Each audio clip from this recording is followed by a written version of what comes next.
My brother and his wife lived in my house, rent-free for years. While I was away, they carried out a renovation without my permission. Then, they handed me the bills and called me stingy for not wanting to pay.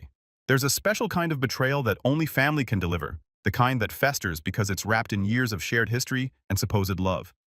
And the source of my particular lesson in familial treachery was a two-story duplex on the east side of town, a building I'd poured my blood, sweat, and every spare dime into for years. It wasn't just bricks and mortar. It was my Declaration of Independence, my nest egg. The proof that I, a perpetually scrambling to make ends meet woman, could build something solid. I bought it 5 years ago. The paint was peeling, the plumbing was questionable, and the garden looked like a science experiment gone wrong, but it had good bones. I saw the potential. I also saw my younger brother Kai struggling. He'd just married Jordan, and they were living in a cramped, overpriced apartment, barely making ends meet with his part-time gigs and her Jordan mostly focused on her social media influencing aspirations, which hadn't quite taken off. "It's perfect," Alina Kai had gushed when I first showed him the duplex, still a mess, but mine. "You're amazing. The upstairs unit is self-contained," I'd said, already formulating the offer in my head. 2 bedrooms, decent kitchen space once I fix it up. "Why don't you and Jordan move in? No rent. Just cover your own utilities. Get on your feet. Save up a deposit for your own place." Kai's eyes had welled up. "You'd do that?" Really, Jordan, standing beside him, had managed a tight smile and "That's very generous, Alina." Even then, her gratitude felt a little strained, a little too polite, but I'd brushed it off. Kai was my brother. I wanted to help, so they moved in. I lived in my own tiny rental across town, pouring every spare cent and moment into renovating their unit first, then the downstairs one, which I planned to rent out to cover the mortgage.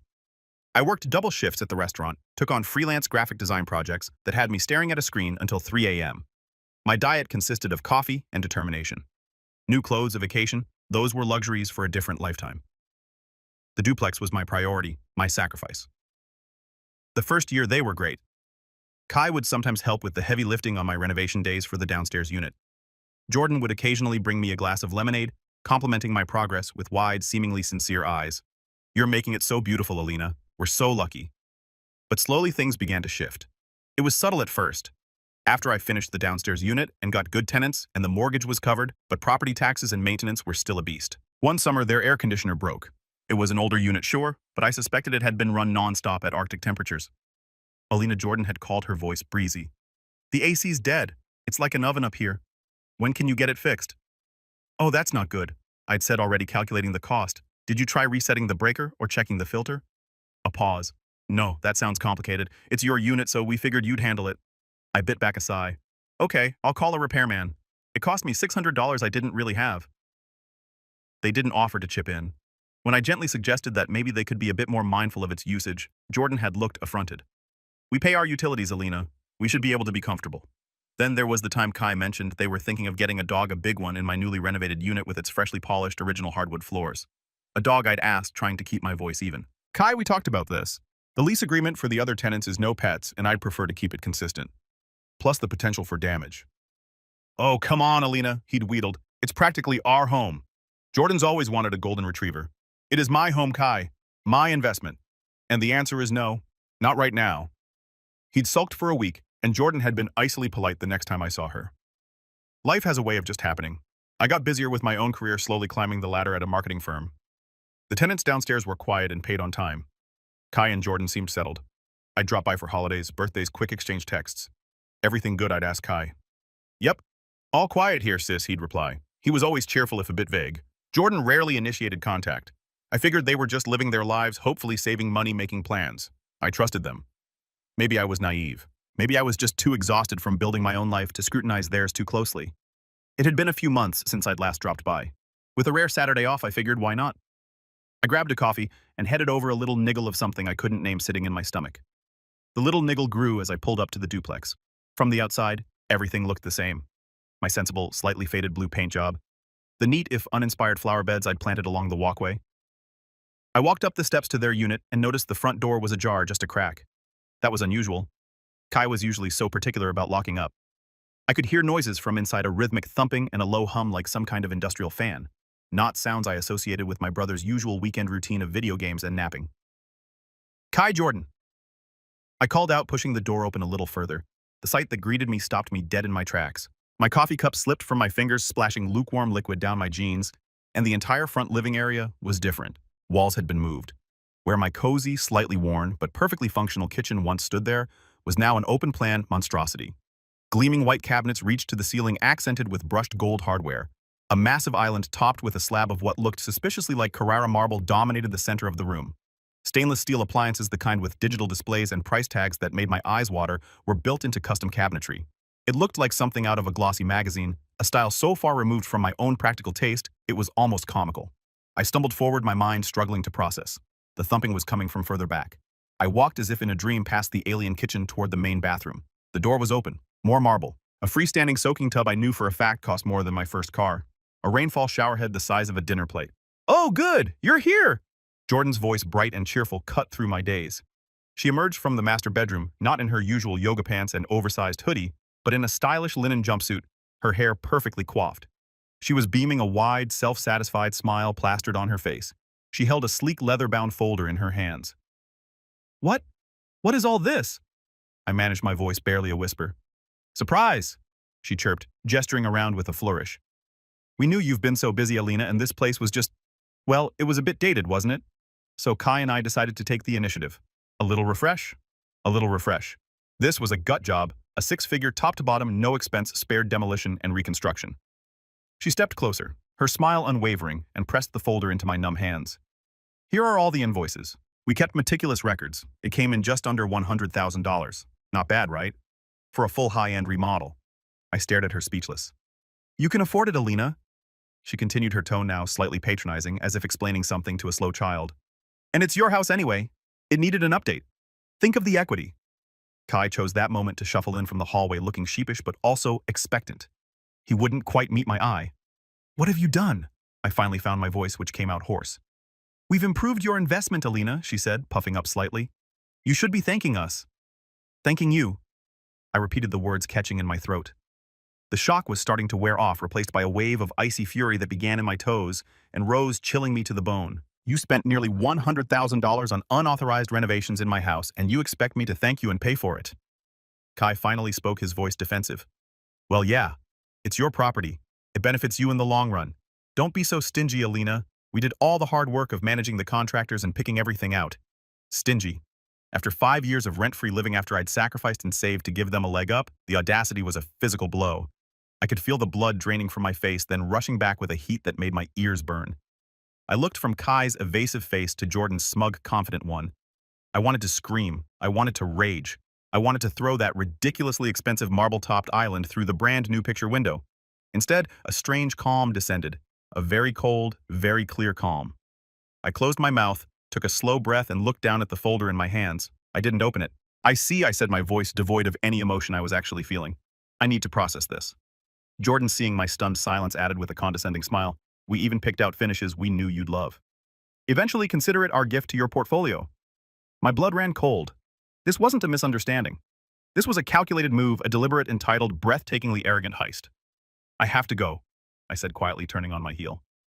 I walked out, leaving them standing in the opulent ruin of what used to be my sensible, carefully managed investment property.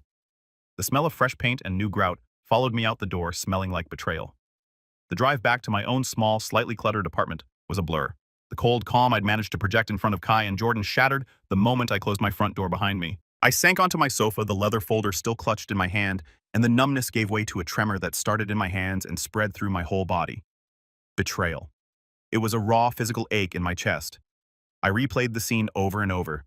Jordan's beaming face, Kai's mumbled accusation of me being stingy, the sheer unadulterated gall of it. They hadn't just crossed a line, they bulldozed it, paved it over with marble, and sent me the bill. How could they think this was okay? How could Kai, my own brother, stand by and let this happen, even participate? The hurt was a sharp, jagged thing. 5 years. 5 years I'd given them a home, a chance to build their future, and this was how they repaid me. Then a different thought began to surface through the pain. This wasn't impulsive. That level of renovation, the contractors, the specific high-end choices, it had to have been planned meticulously. I remembered an offhand comment Jordan had made months ago during a rare family dinner. "We're just bursting at the seams in that little kitchen," she'd sighed, dramatically swirling her wine. "It's impossible to entertain properly." At the time, I dismissed it as typical Jordan hyperbole. Now it felt like a breadcrumb. I grabbed my laptop. Jordan was obsessed with her online image, but her public social media was all carefully curated lifestyle shots. Nothing that would reveal a major renovation in a home that wasn't technically hers to renovate. Then I remembered Kai mentioning with a roll of his eyes Jordan's endless vision boards and digital scrapbooks. She used one of those cloud storage services with the cutesy animal logo. It was a long shot, a desperate, ethically murky stab in the dark. I knew their wedding anniversary. I knew the name of the fluffy white cat Snowball that Jordan doted on and that I'd expressly forbidden in the unit, a rule clearly ignored. I tried a few combinations: anniversary date plus Snowball, Snowball plus anniversary, then Snowball followed by their wedding year. Bingo. I was in. My heart hammered against my ribs. A folder list appeared. Most were innocuous. Vacation ideas, recipe collection, influencer collabs, dreaming. And then there it was, our dream home project. My breath hitched. I clicked it open. It was all there. Subfolders meticulously organized, kitchen inspiration, bathroom finishes, contractor quotes. There were invoices, dozens of them already paid from an account I didn't recognize, probably joint savings they'd been siphoning into this instead of, say, a down payment on their own place. There were architectural drawings, detailed plans for my duplex unit, transforming it into their palace. And then the final damning piece of evidence, an email draft in a subfolder titled Comms.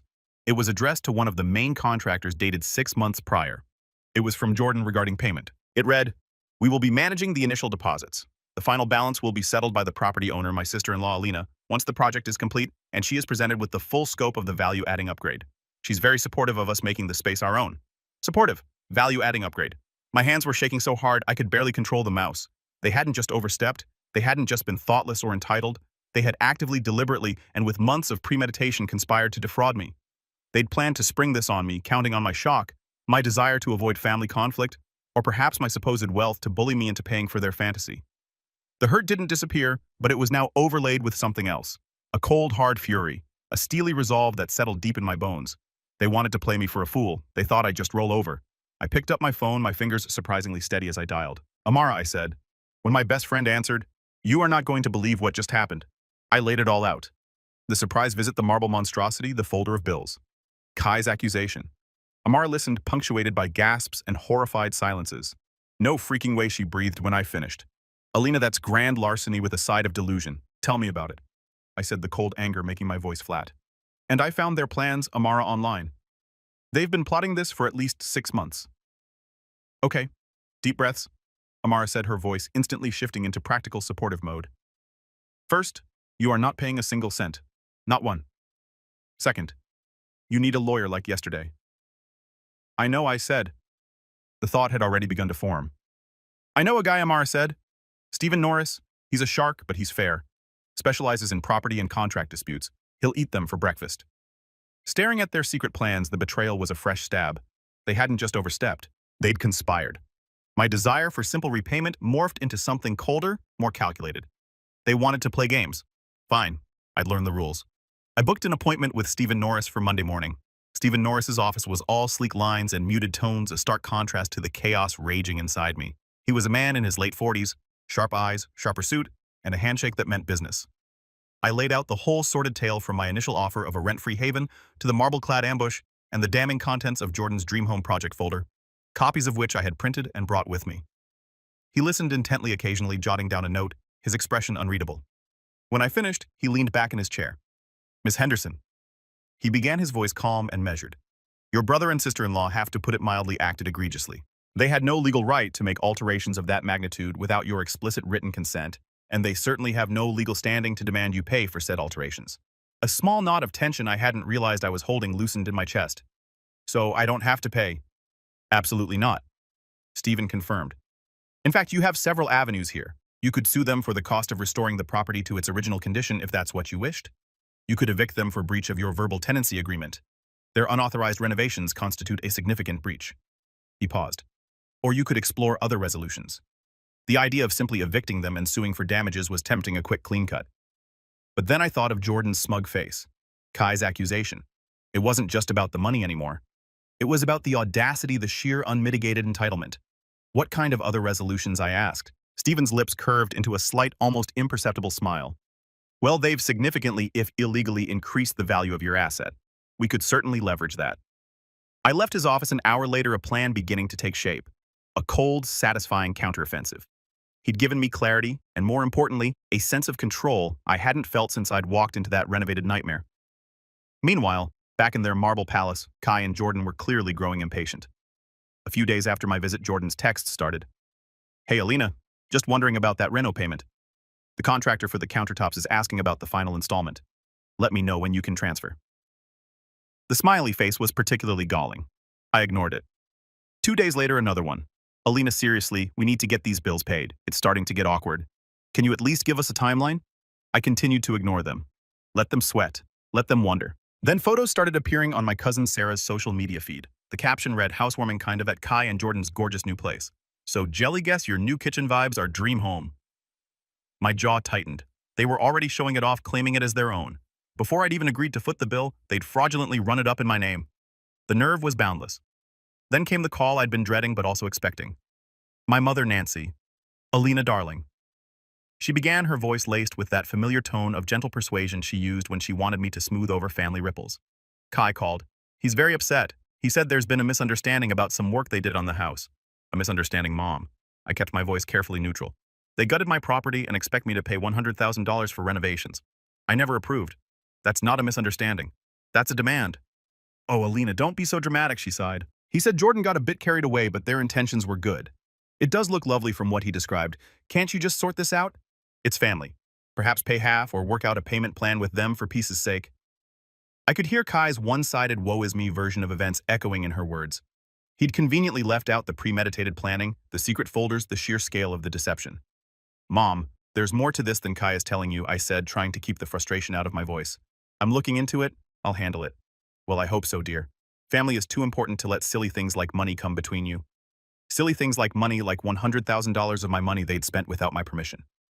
I hung up feeling a fresh wave of anger not just at Kai and Jordan, but at the way my family always seemed to expect me to be the accommodating one, the one to absorb the costs, emotional or financial. The next day, another text from Jordan. This one took the cake.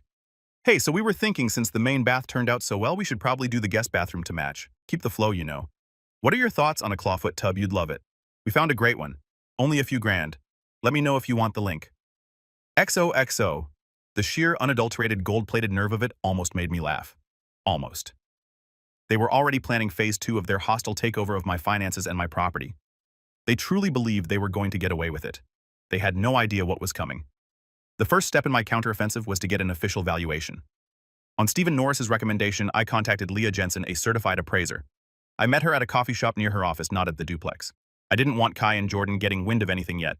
So the situation is a little unusual. I began handing Leah a coffee. My tenants, who are family, unfortunately undertook extensive renovations without my consent. They're very high-end. Leah raised an eyebrow.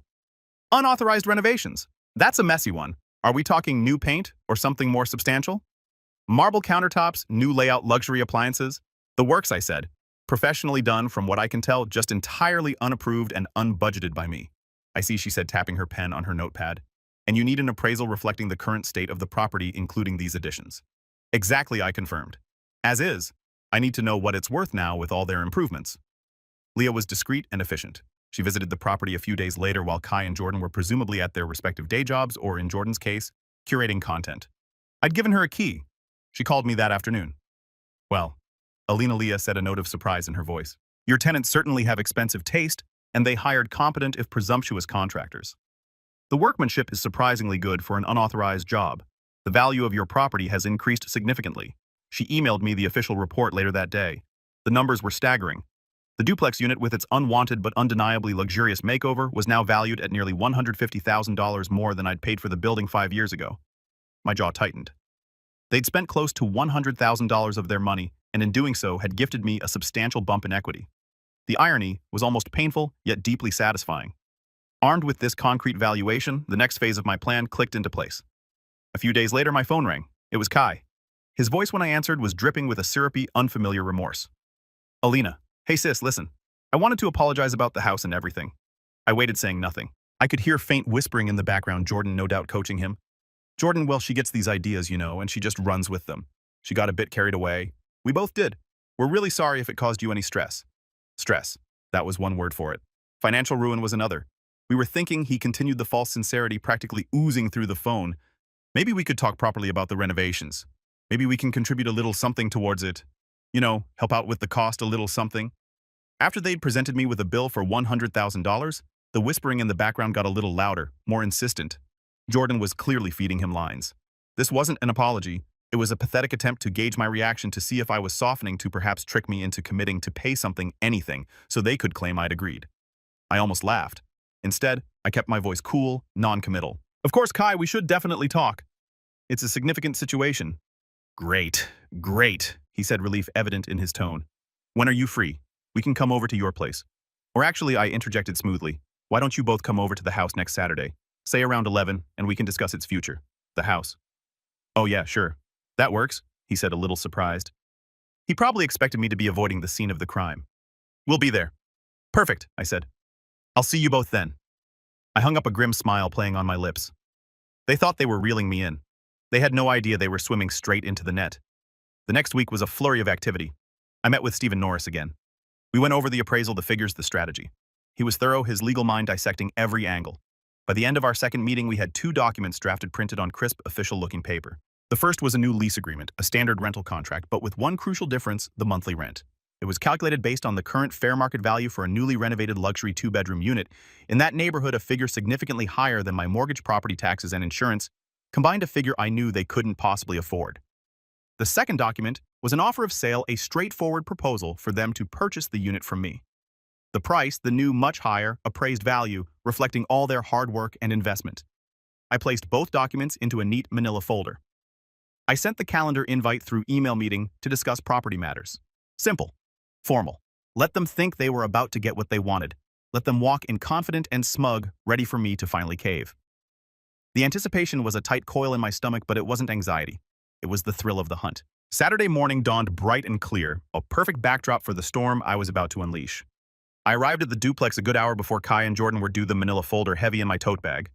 I let myself into their unit, my unit using the key I still had. The air still smelled faintly of new paint and expensive wood. I walked through the transformed space, my footsteps echoing on the light oak floors. The marble countertops gleamed under the recessed lighting. It was undeniably beautiful in a cold show-home kind of way, a monument to their audacity. I felt surprisingly calm. The weeks of anger, hurt, and meticulous planning had distilled into a cold, clear focus. I knew exactly what I was going to do, exactly what I was going to say. There was no room for doubt, no space for wavering. I made myself a cup of tea, using their ridiculously high-tech kettle, the kind that could probably launch a rocket if you pressed the wrong button, and sat at the huge marble island. I arranged the documents from my folder neatly in front of me, waiting. At precisely 11, I heard their car pull up, footsteps on the stairs, and knock on the door they now treated as their own. "Come in," I called out, my voice even. Kai entered first, looking nervous, his eyes darting around as if expecting a trap. Jordan followed, and any nervousness she might have felt was expertly masked by that familiar, infuriatingly smug expression. She was dressed impeccably, of course, in some sort of cream-colored cashmere sweater and perfectly tailored trousers. She looked like she owned the place, which in her mind, I suppose she did. Alina, hi, Jordan chirped, her smile wide and a little too bright. Thanks for having us over. So glad we can finally sort this all out. Kai, Jordan. I greeted them, my tone polite, almost bland. Please have a seat. I gestured to the new bar stools tucked under the island. They sat, Kai perching uneasily on the edge of his stool, Jordan settling in with an air of expectation. She glanced at the folder in front of me, a flicker of something triumphant in her eyes. She probably thought it contained a check, or at least a payment plan proposal heavily weighted in her favor. Coffee, I offered, playing the gracious hostess in their stolen palace. Oh no, thank you. We're fine, Jordan said, waving a dismissive hand. We just had brunch. An awkward silence descended for a moment. I let it hang there, watching them. Kai fidgeted with the strap of his watch. Jordan examined her perfectly manicured nails. Finally, Jordan broke the silence, unable to resist guiding the conversation. So she began leaning forward slightly, her voice conspiratorial. This place, right? It's just amazing now, don't you think? It finally feels like a real home. I met her gaze. It's certainly different, I said, my voice carefully neutral. Different in a good way, she pressed. All the agents say kitchens and bathrooms sell houses, Alina. We've basically future-proofed your investment. That marble's Italian. And the appliances are all top-of-the-line, energy efficient too. She rattled off brand names and features as if she were a salesperson on commission. Kai chimed in, emboldened by Jordan's confidence. Yeah, Alina, we put a lot of thought into it. A lot of work. Those contractors weren't easy to manage, let me tell you. I nodded slowly, letting them talk, letting them dig their own graves a little deeper. I even managed a small, non-committal sound of agreement when Jordan pointed out a particularly hideous and undoubtedly expensive light fixture they'd chosen for the dining area. Yes, I said when they finally paused for breath. You've certainly put a lot of work into making it unique. The anticipation in the room was thick enough to spread on toast. They were practically vibrating with it, waiting for me to acknowledge their brilliance, their foresight, and most importantly, to open my checkbook. Jordan's smug smile was fixed in place. Kai looked like a kid waiting for a promised treat. I let a small, almost imperceptible smile play on my lips. Well, I began placing my hand on the manila folder, my fingers brushing against the crisp edges of the documents within. I paused, drawing out the moment, savoring the shift in the air as their expectant smiles wavered, slightly replaced by a flicker of uncertainty. I've given this a lot of thought, I continued, my voice calm and steady. A great deal of thought. And I've made some decisions regarding the house and your substantial contributions to its value. I looked them both directly in the eye first, Kai then Jordan, holding their gaze for a beat longer than comfortable. The air in the ridiculously opulent kitchen crackled. First I said, my voice even and cold, sliding a glossy, professionally bound document across the marble island towards them. I want to thank you. Your unauthorized yet extensive renovations have significantly increased the market value of my property. I tapped the cover of the document. This is the official appraisal report conducted last week. I watched their faces. Kai frowned, looking confused. Jordan's smug smile widened a fraction, a predatory gleam in her eyes. She clearly thought this was the prelude to me capitulating, perhaps even offering them a bonus for their vision. She reached for the report. So I continued, my voice dropping a notch, losing any hint of warmth it might have feigned earlier. I slid a second document across the island, this one a standard legal form. Effective the 1st of next month, your rent will be adjusted to reflect the current luxury market rate for such a beautifully renovated home. I paused, letting the words sink in. That will be $3,500 per month. Their smiles vanished instantly, utterly. Jordan's jaw quite literally dropped.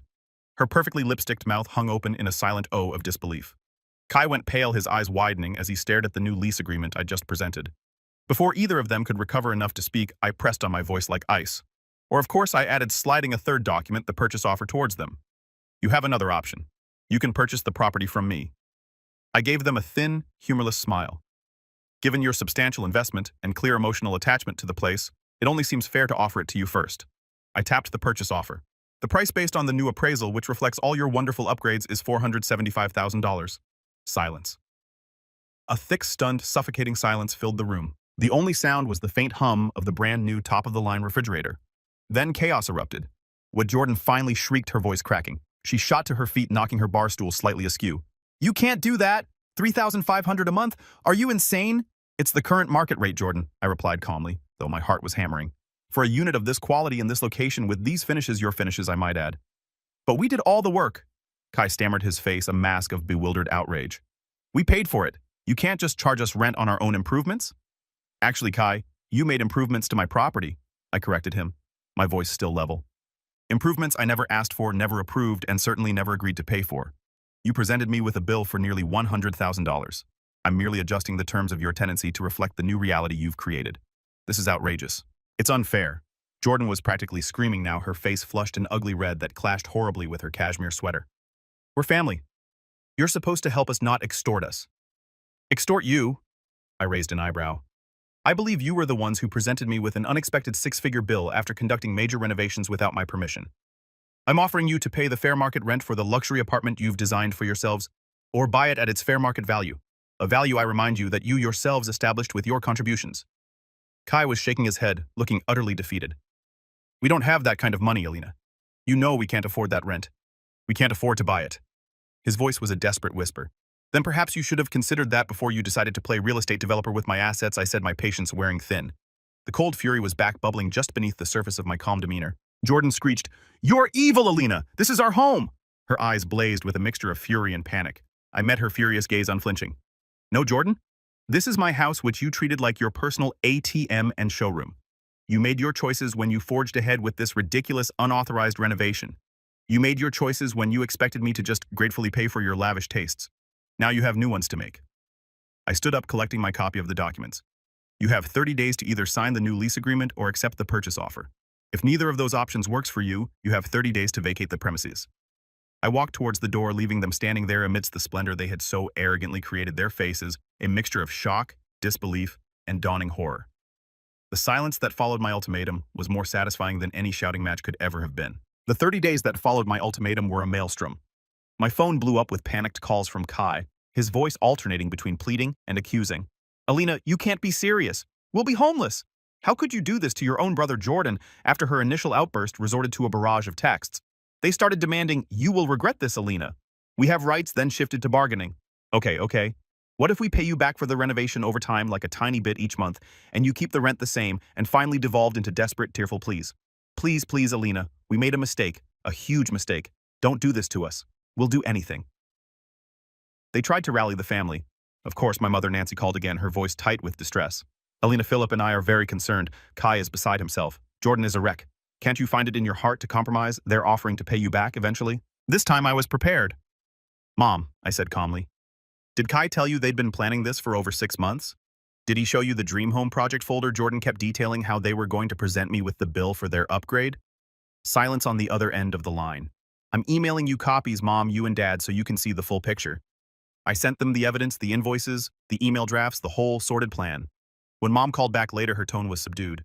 Oh, Alina, I had no idea it was so calculated. She still tried a week, but they're young, they make mistakes, but the conviction was gone. Even she couldn't defend this level of premeditated deceit. Philip, true to form, said little, but I could tell he was shocked.